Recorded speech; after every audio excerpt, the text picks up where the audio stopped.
So you think you're free. People thought, oh, they freed the slaves.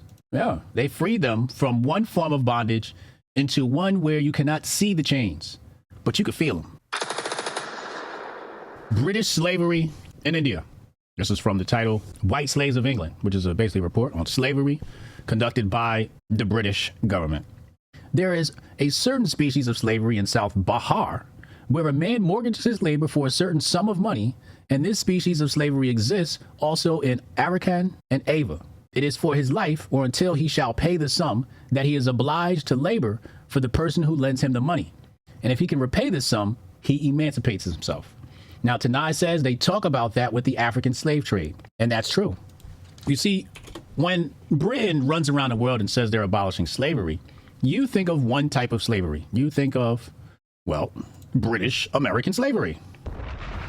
But the rest of the world practiced a different type of slavery, a much more humane type of slavery. So last night, as I was putting this together, I said the cruelest slavery doesn't come in the form of chains, but in the form of taxation. Now let's come right back.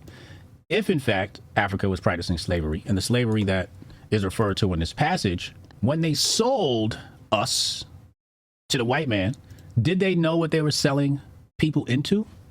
As to the statement that the government of the East India Company have been endeavoring to abolish this species of slavery, it proves anything rather than a desire to benefit the natives of India.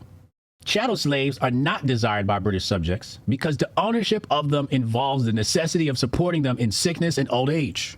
This should sound familiar if you were here for our last presentation. The kind of slavery that the British have imposed on the great mass of their East Indian subjects is infinitely more oppressive and inhumane than chattel slavery. Indeed, it would not at all suit the views of the British aristocracy to have chattel slavery become so fashionable in India as to interfere with their own cherished system of what? Of political slavery, which is so extensively and successfully practiced in England, Scotland, Ireland, and the West and East Indies. The money required for the support of chattel slaves could not be spared by the aristocratic governments in the colonies.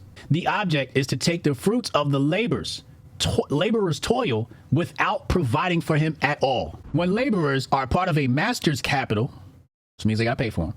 Adam Smith talked about the efficiency of chattel slavery and the wealth of nations. When the laborers are part of a master's capital, the better he provides for them, the more they are worth. When they are not property, the character of their subsistence is of no importance, but they must yield the greater part of the results of their toil.